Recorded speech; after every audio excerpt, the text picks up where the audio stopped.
I never thought I'd be the one to light the match that burned down Karen's perfect little empire. But damn if it didn't feel like sweet, smoky justice after years of her HOA tyranny. That afternoon, as sirens wailed like banshees through our cul-de-sac in suburban Phoenix, I watched from my driveway, phone in hand, live streaming the whole circus because I'd finally had enough of her bullshit. And when the flames licked up from her own backyard shed, started by her own damn fault, I couldn't help but whisper, "Karma's a bitch, isn't she?" It all boiled down to that godforsaken parking spot. Karen Whitaker, self-appointed queen of Willow Creek Estates, had been on my ass since the day I moved in 3 years ago. I'm a single dad, scraping by as a freelance graphic designer, and my beat-up Ford F-150 was apparently a visual blight on her pristine neighborhood aesthetic. She'd ticketed me twice already for improper alignment, whatever the hell that means, and last week she escalated, a certified letter threatening to tow my truck if I didn't shell out $500 for aesthetic remediation. I was betrayed, not just by her, but by the whole damn system that let busybodies like her weaponize covenants against folks just trying to get by. So yeah, I was out for blood. Not literally, but close enough. That morning, I'd parked my truck dead center in the guest spot right across from her McMansion, knowing it'd send her into orbit.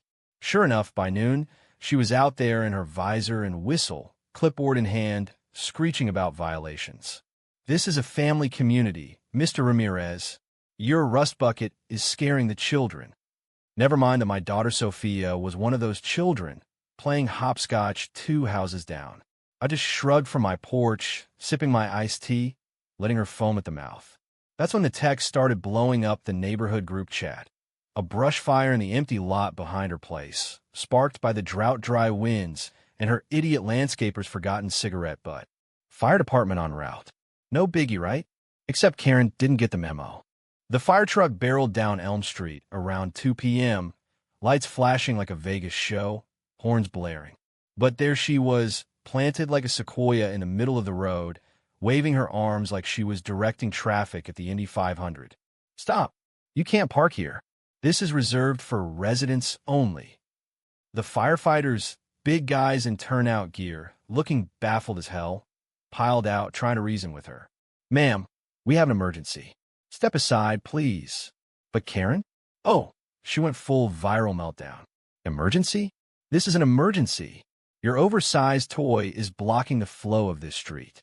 I demand to speak to your supervisor." She whipped out her phone, dialing 911 for the second time that hour, ranting about unauthorized vehicles and HOA bylaws superseding all. The neighbors gathered, old Mr. Jenkins with his oxygen tank, the young couple from down the block filming on TikTok, murmuring in that mix of horror and popcorn-munching glee. I stayed back, heart pounding, because I knew what came next.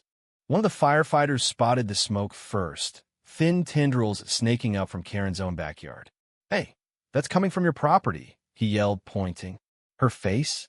Priceless. It went from tomato-red fury to ghost-white panic in a blink. She spun around, squinting through her sunglasses, and that's when the realization hit.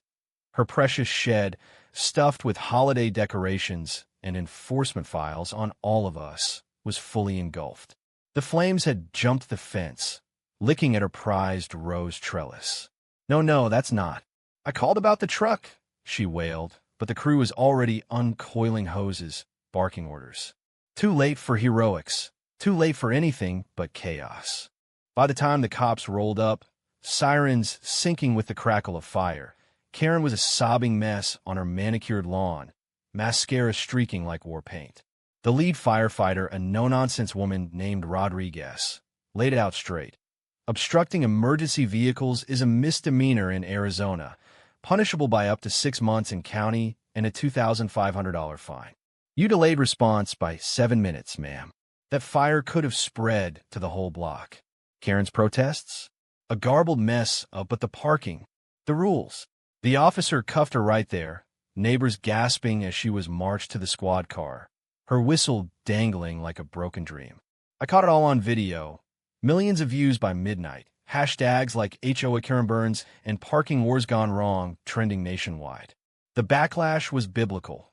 Late-night talk shows roasted her. The local news called it the ultimate irony, and even her precious HOA board distanced themselves, voting to dissolve her enforcer role in an emergency Zoom. In the end, her house didn't burn to the ground. Insurance covered the shed, barely, but the real blaze was her reputation. She sold 6 months later, slinking off to some gated condo in Scottsdale, whispers following her like smoke. Me? I parked wherever the hell I wanted after that. Sophia and I toasting s'mores over the fire pit one night, laughing about the witch who got torched by her own spell. Revenge isn't always pretty, but watching entitlement go up in flames? That's the American dream I can get behind. Bitter for her, sure, but for the rest of us, it tasted like victory.